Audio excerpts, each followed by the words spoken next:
Guys, welcome to Planetside 2. In this video I'm going to show you the map and how to read it and see all the information that's on it. To start with, you've got the map down the bottom left corner, which can be made bigger by pressing H, but you lose the information that showed above the map.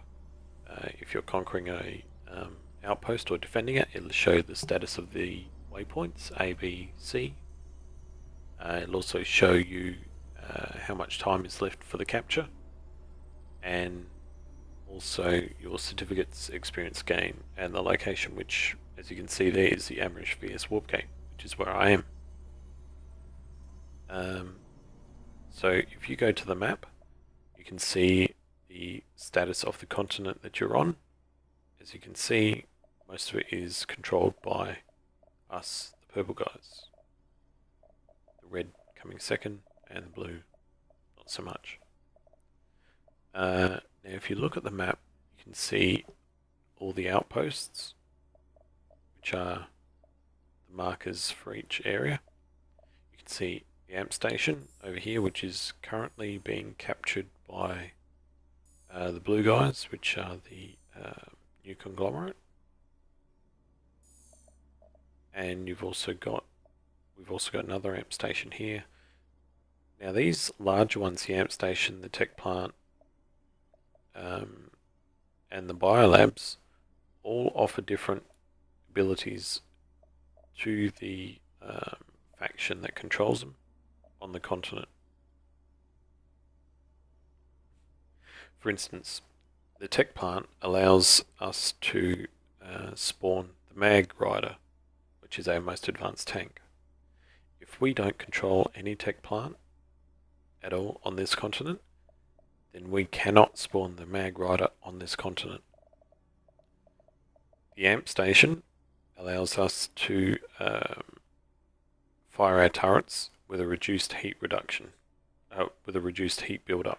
So turret heat reduction is reduced. You can see that down the bottom right corner under connected benefits right now, because I'm highlighting the amp station. If I move somewhere else, it'll change. So the amp station, turret heat reduction. Go to the tech plant, main battle tank acquisition.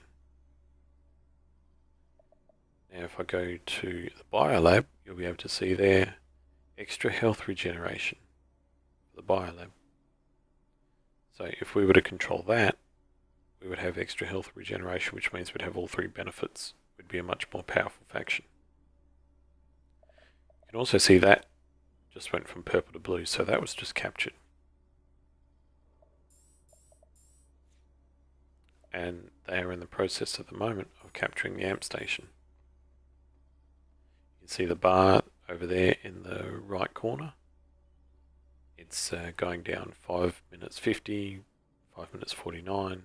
It's being captured by the new conglomerate. They have 1 to 12 enemies there, and they control 100% because there are no allies. So we have no forces there at the moment. Now, if we have a look at this amp station's fine. So really it doesn't matter if we lose this one, just the new conglomerate gets stronger. And we also control 2 tech trees. The red guys control the third one, which means the blue guys can't actually spawn their main battle tank, as I've explained before. These smaller outposts don't really do much other than allow us to travel and spawn places.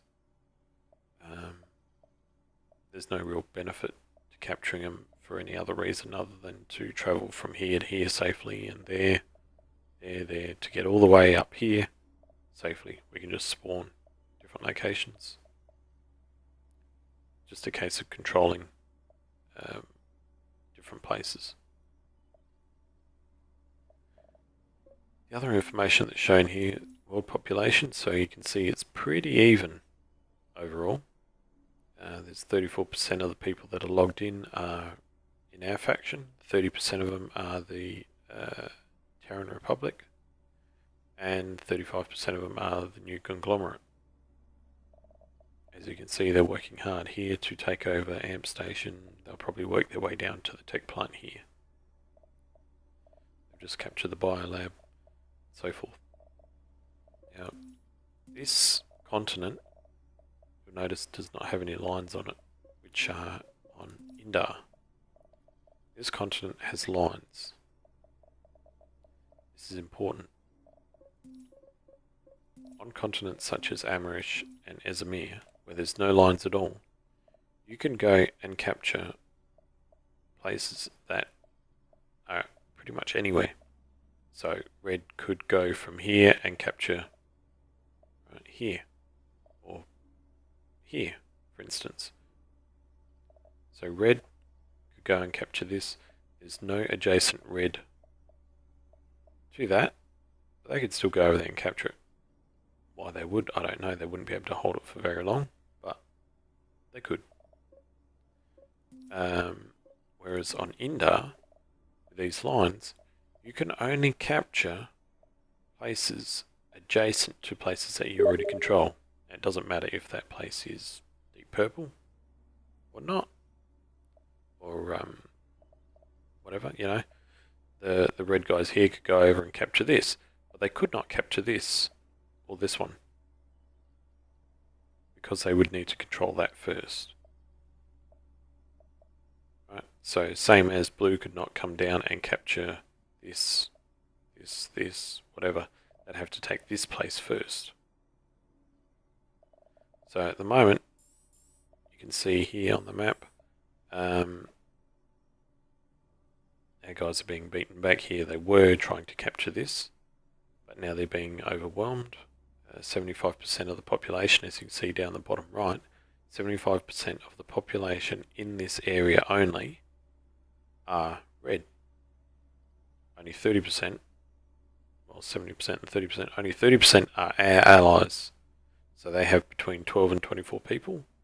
We have between 1 and 12. So it's a fair bet to say they probably have about 15 people there, and we probably have about 4 or 5 people.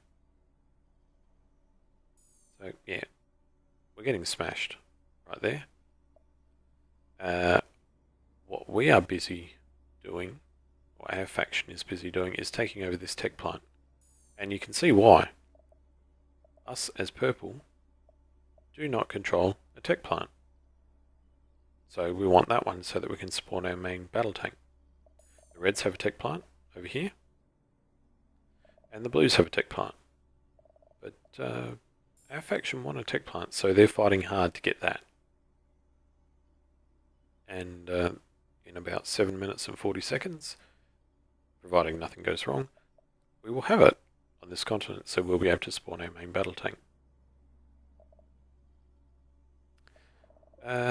So anyway, I'm on the Amarishwood continent, so there's not a lot going on here really. Blue are trying to fight back to get some land.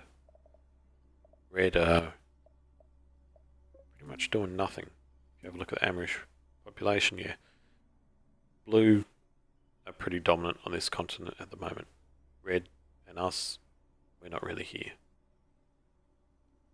Now, you can see by this experience and resources, there's a 50% increase in experience gained by fighting or achieving anything for us and the Terran Republic. I think it is Terran Republic, yeah. It's a 50% increase in experience and resources for being on this continent. New conglomerate at the moment get nothing. That's why they're fighting hard, I imagine, so that they can get some land back and get some bonuses. If you have a look at territory control, you can see that at the moment we control 51% of the land on this continent. 31-17. Okay. There is a slight bonus to controlling more land, and you can see that if you look to the right above where it says, below where it says region, you can see there's an orange +3. For controlling this, you get a +3 for everyone to the amount of resources gained And the orange one is the mechanized infantry, mechanized points. So you can see here, there's a bonus to that which is gained every tick.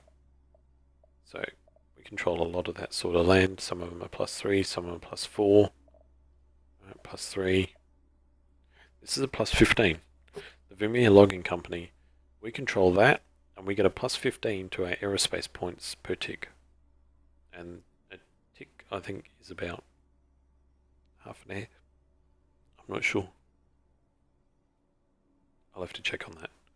But yeah, you can also see here, because we conquered this last, we get a -10% to aerospace purchases, which means aircraft are 10% cheaper in resource cost to spawn, which is cool.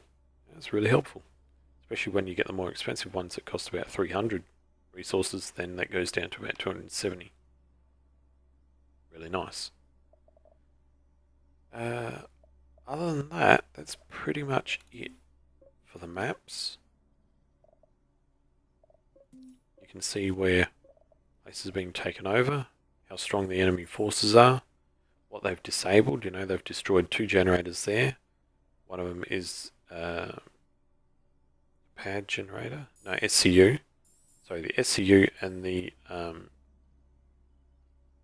pad generator is down, I think. Hang on, we can have a look at the legend. Generator offline, SCU offline. Okay, so yeah, you can see there by hovering the mouse over this, the amp station has no power and it has no SCU, so you can't spawn there.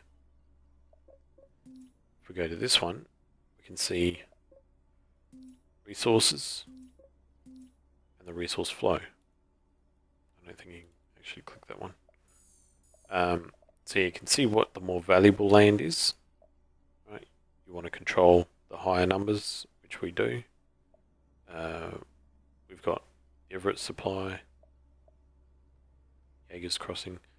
This is how people determine which areas they want to take over. Right, so it'd be a good idea to take over this, the Biolab, because you get a +20 to aerospace resources gained, but you also gain the benefits of the Biolab. And yeah, it's really good. Really good. Yeah, I sound like an idiot saying that. This is how you determine where you want to take over, where's a safe place to take your squad, or not a safe place, but which is where you've got a fighting chance to actually achieve your objective, as opposed to taking a squad against 50 troops who you didn't actually know they were there because you didn't know how to read the map, or whatever the case may be. Yeah, that's pretty much it, I think. You can see on Indo there's pretty much even amount of people across the board. No experience or resource bonus. No experience or resource bonus on Izmir. And on Amrish, yeah, they're still, actually they're making good progress here. They've taken over quite a few, because there's no real, well, there's a little bit more, but no real resistance to them. Yeah, anyway, I hope that helped you guys understand how to read the map and look at different conflicts and fights and where to deploy yourselves.